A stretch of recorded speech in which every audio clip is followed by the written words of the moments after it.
não se turbe o vosso coração. Credes em Deus, credes também em mim. Tá bom? Vamos para cá? Estamos no mesmo contexto. Posso conversar um pouquinho com você então? Você já teve uma expectativa que Deus ia fazer algo grandioso na sua vida e Ele não fez? Ficou estranho? Tá, vamos lá, queria que vocês me ajudassem. Aquela expectativa, Deus vai fazer, não fez. Ele vai realizar, não realizou. Ele vai curar, não curou. Já aconteceu com você? Quantas vezes? Cabe numa mão ou passa de uma mão? Então, de que Deus nós estamos falando? Será que não está estranho? Posso transpassar o nosso ambiente religioso? Posso? Porque nós temos aqui um credo. Eu vou transpassar ele. Alguém que fez um trabalho e disse, acredito que eu terei resposta, e não teve. Alguém que se ajoelhou diante de uma imagem e disse, preciso de resposta, e não teve. Alguém que fez uma campanha de 7 dias, 7 voltas de Jericó, 7 mergulhos de Naamã. Alguém já viu esses caminhos? Tá? Por isso que eu trouxe o trabalho, por isso que eu trouxe a imagem, por isso que eu trouxe, vou trazer as figas, porque tudo isso faz parte do mesmo contexto, do mesmo lugar. Que é uma crença sobre um Deus que irá me responder caso eu entregue algo a Ele. Ó, mergulhamos aqui na oferta de novo. A oferta ou o voto. Alguém já ouviu falar sobre voto de sacrifício? Levante a mão assim. Voto de sacrifício. Qual foi o voto mais alto que você já escutou falar? Me ajuda aí. Eu acho que você nunca vai passar o que eu já escutei. 10 envelopes de R$1.000, Wilker. E deu? 10 envelopes de R$1.000, Wilker. Tá certo. Quanto? Já ouviu? Quem já ouviu? Qual é o nível de voto que você já escutou? Como? É mesmo? Olha aí, é isso. Todos nós já estivemos imersos nisso, eu também. Um dia sentado num lugar, fizeram um voto de R$1 milhão. Faltou espaço para a gente para dar R$1 milhão. Eu falei, como pode? Por que transpassou isso? Por que isso aconteceu? A época que Jesus está vivendo não é diferente do que estamos vivendo hoje. E por que isso aconteceu na nossa sociedade? Isso chama pós-modernidade. E por incrível que pareça, começa no Nietzsche. Por incrível que pareça, começa na filosofia. O impacto do humanismo, diante do Nietzsche, ele diz, Deus morreu, porque tudo é razão.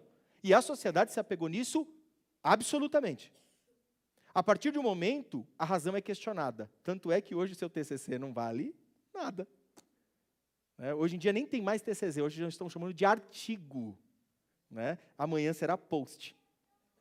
Só para você ver como as coisas estão ficando.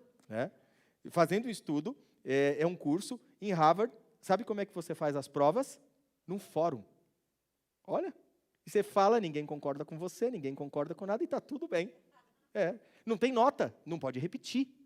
Olha que loucura. É só a sua ideia. Ninguém mais pode questionar nem ideias. Imagina só num mundo onde a razão foi absoluta e agora ela é questionada. Temos que ressuscitar o quê? O subjetivo. Então vamos ressuscitar Deus. E a partir dali começa um caminho da igreja protestante de ressuscitar o Deus que foi morto anteriormente. Não importa em qual religião. Grande parte da religião evangélica cultua um Deus que não existe, que foi criado pela autoprojeção. Vou para o contexto e volto para cá. Na época nós temos aqui o povo ortodoxo defendendo exatamente esse Deus. Sabe qual é o sinal que Deus está em você no mundo antigo? Ser rico. Consegue ver que Deus não está para o mundo antigo na nossa igreja porque nós não conseguimos pagar as contas. Nós não alcançamos a nossa meta. Nem para dobrar a meta. Você consegue perceber? Nós seríamos taxados como igreja, e já somos.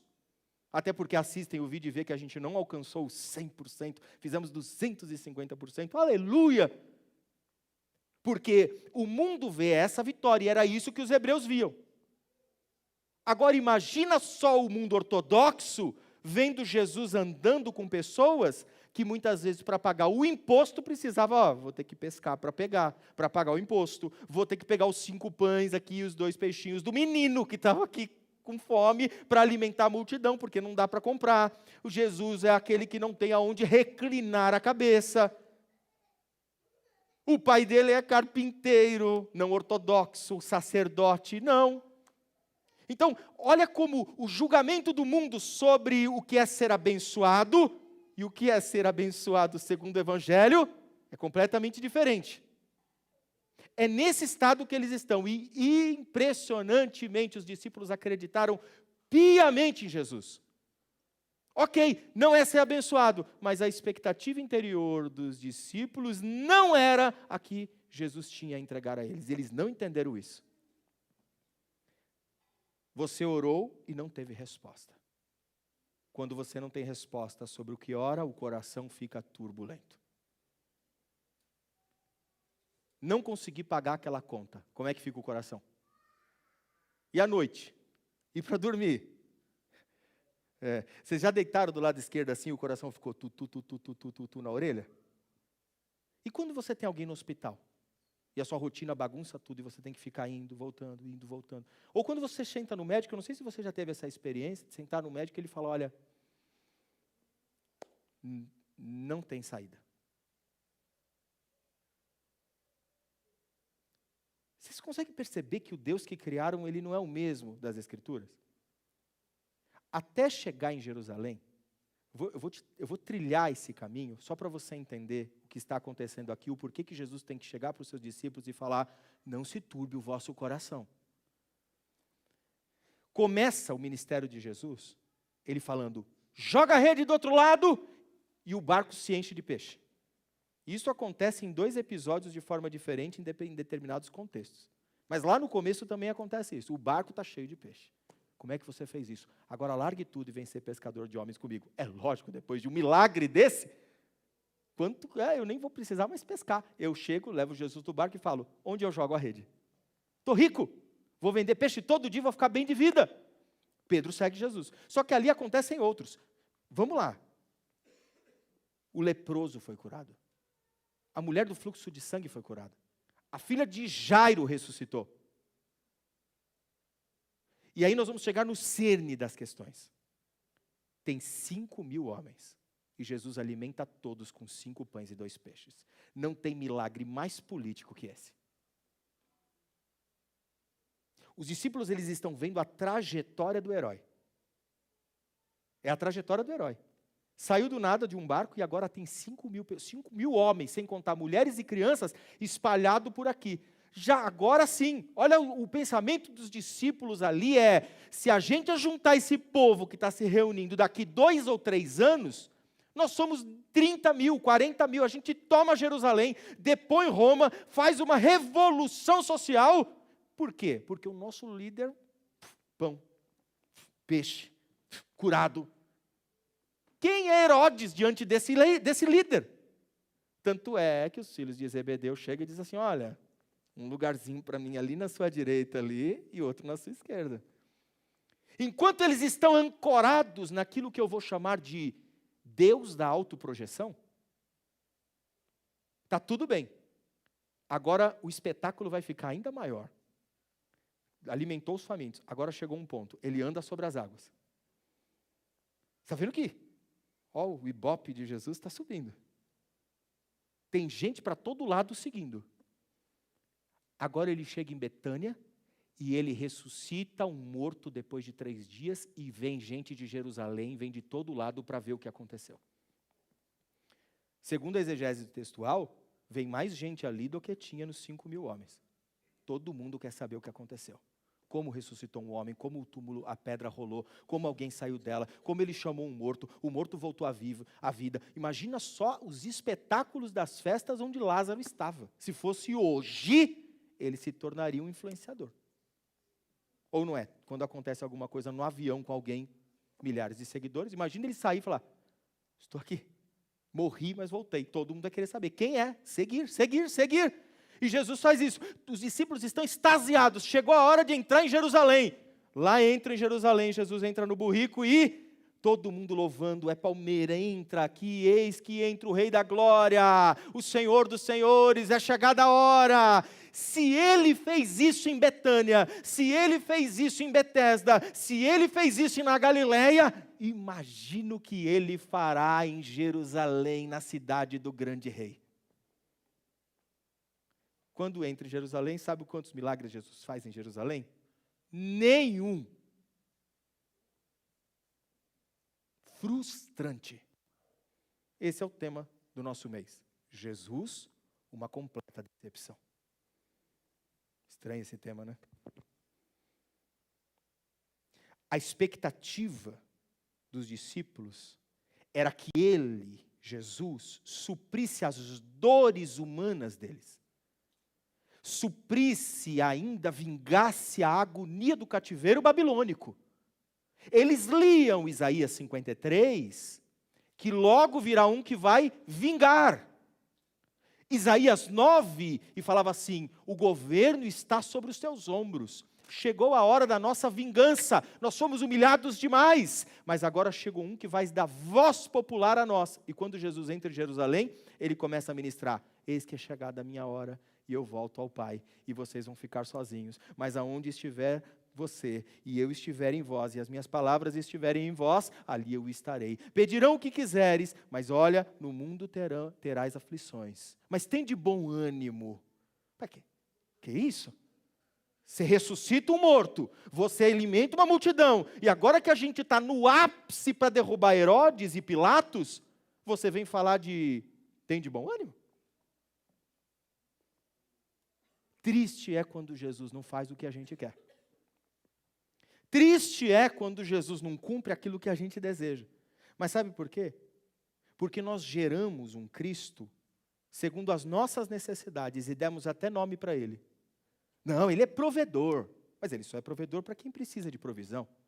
Não, mas Ele é curador, porque você precisa de cura. E eu não digo que Ele não possa fazer. Mas quando Ele não faz, talvez o milagre não esteja em fazer, mas nos ensinar a viver em meio à dor. Palavra difícil. Amadurecer no Evangelho é entender que o Cristo da nossa projeção precisa ficar em Betânia. Precisa ficar no ponto da nossa observação deste mundo. Porque quando nós olharmos na cruz, nós precisamos amadurecer com Ele e ressuscitar com Ele para algo que é muito maior do que aquilo que você está pedindo. O nosso coração deseja o milagre, o meu todo dia. Então eu tenho que parar de orar? De jeito nenhum, ore todos os dias. Senhor, liberta o meu marido. Liberta minha esposa. Me liberta destes males. Me liberta dos pecados. Senhor, cura o meu filho, cura o meu tio, cura o meu amigo. Senhor, prospere a minha empresa. Está tudo bem. E se ele não fizer? O quanto eu estou disposto a entender que o propósito dele é maior do que o meu. E o plano dele é maior do que o meu. Até porque as dores de Jerusalém ensinaram aos discípulos algo que eles não levam desse mundo. E ensinaram sobre eternidade. Aprendemos mais com as dores do que com as bonanças. As bonanças, elas são boas, e é muito bom desfrutar dias confortáveis, não é? É maravilhoso. Mas muitas vezes a nossa tendência em dias confortáveis é a estabilidade. Quando nós vivemos as dores, é que nós somos desafiados a ser mais humano. Somos questionados em si mesmo. A partir dali, daquele momento, os discípulos começam a ver perseguição. Jesus não alinhou com o mundo ortodoxo, e nem se opôs. Jesus começou a ficar quieto. Quando ele chega para os fariseus, ele dá embates, e para. Ele se retira. Da multidão de 5.000 homens, agora para a última ceia ele diz, só 12. E um ainda vai trair. Peraí, você está vendo a diferença? Com 5.000 dá para fazer uma revolta popular, não dá? Dá ou não dá? 5.000 dá, não dá? Imagina se tivesse 5.000 pessoas. Agora para a intimidade, para falar sobre dores, e ele está indo para um, olha só o herói, e agora ele está descendo.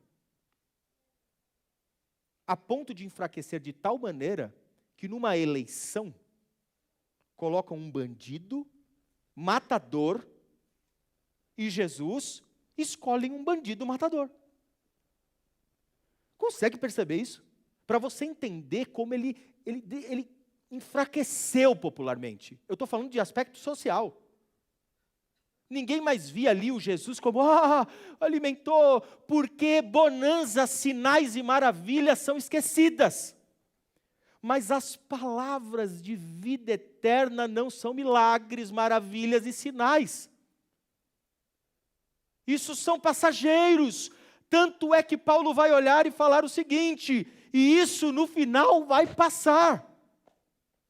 O dom de profecia vai passar. A pregação vai passar. E no final vai sobrar o quê? Só o amor.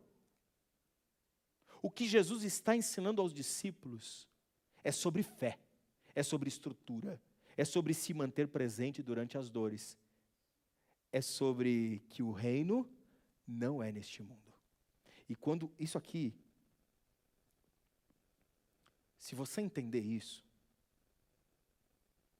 você acabou de colocar os pés num lugar onde os males desse tempo não conseguirão mais tomar o seu coração. Se você entender o que Jesus está entregando aqui, que é muito precioso, as ansiedades desse tempo não conseguirão mais tomar seu coração. Sabendo que a nossa vitória não é deste mundo, sabendo que o trono não é deste mundo, sabendo que a nossa honra não é deste mundo, que o nosso milagre não é deste mundo, e que se tudo isso acontecer, nós vamos chamar de misericórdia, o que será bênção para nós será outra coisa. Sabe o que é bênção ao molde de Jesus? Ao molde de Jesus, bênção é cruz.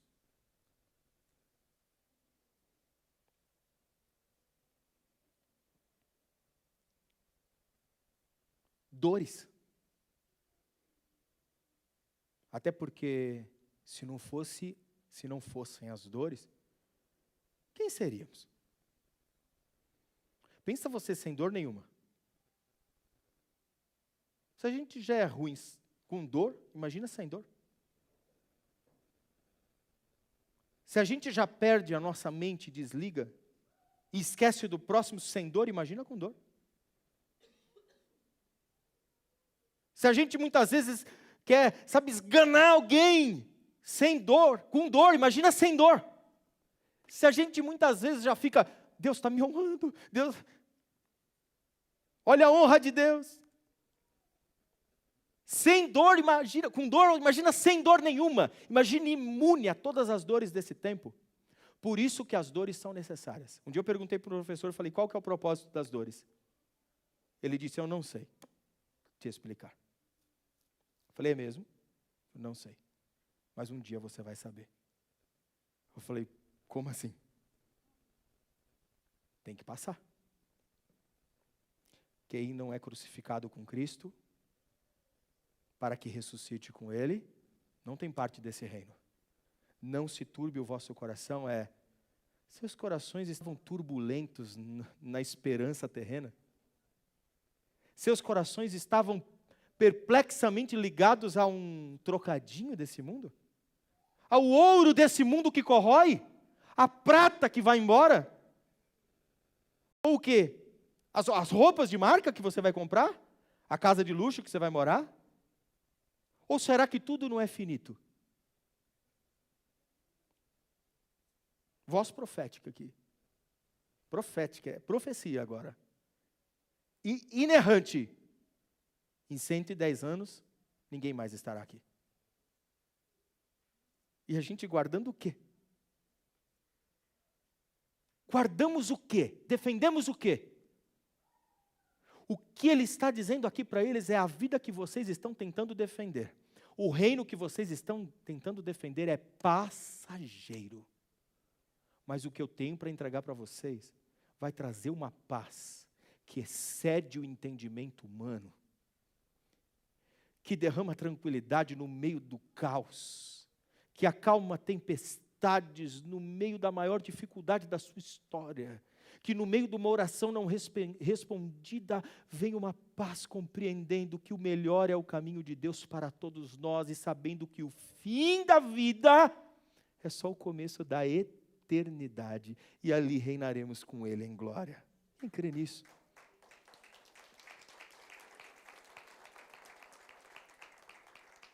Por isso que é frustrante. É frustrante.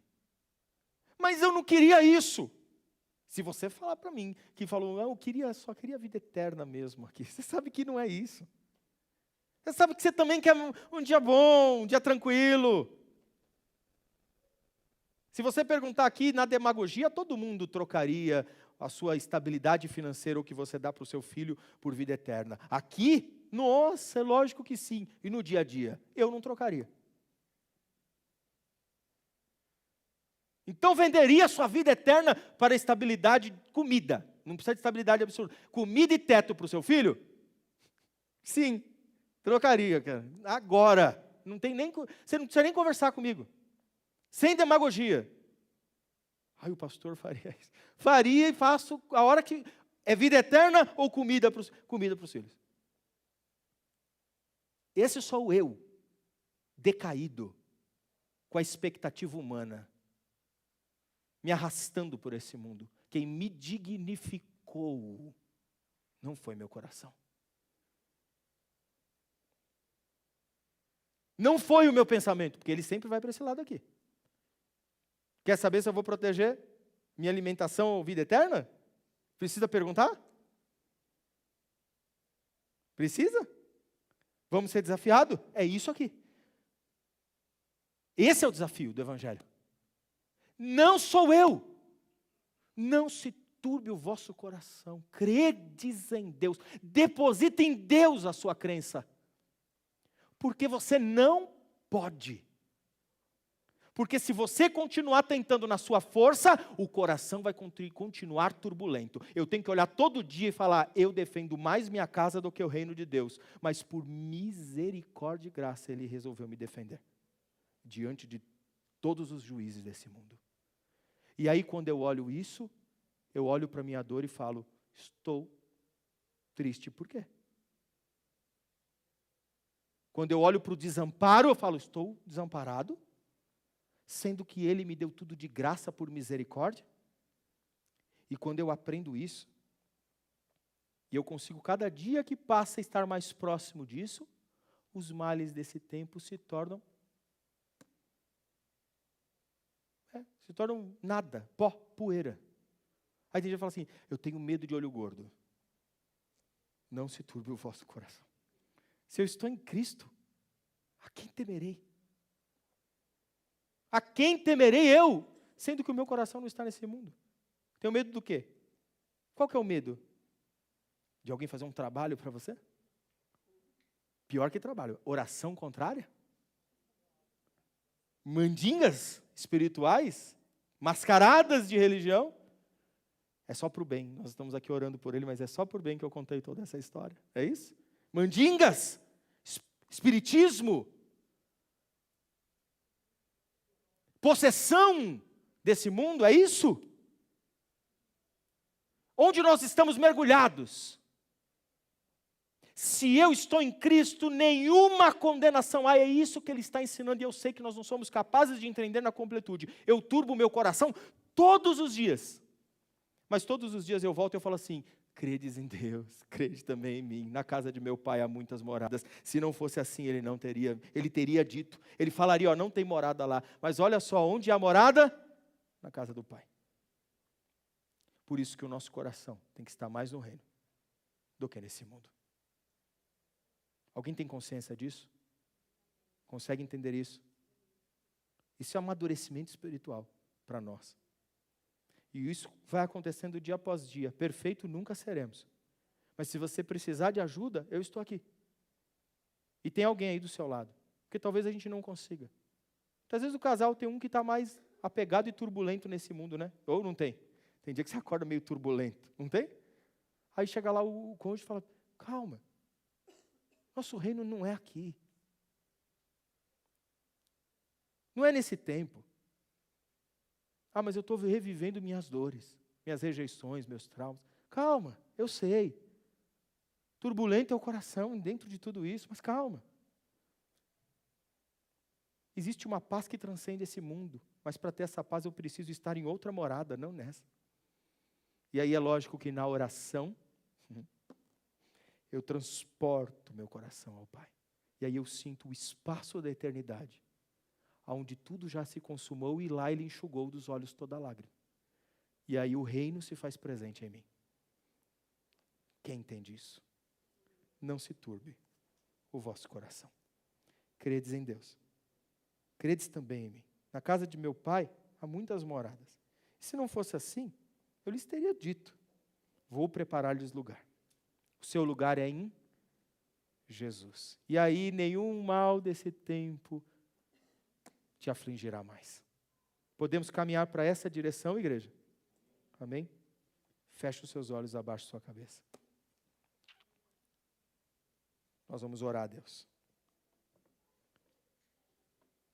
Pai, aprender que a nossa expectativa sobre Ti era apenas uma autoprojeção das minhas necessidades. Mas o que eu necessitava no fundo da minha alma era só a minha dor. E o que o Senhor tinha para mim era maior do que eu precisava. Não a ponto de suprir o vazio do meu vaso, mas restaurar meu vaso.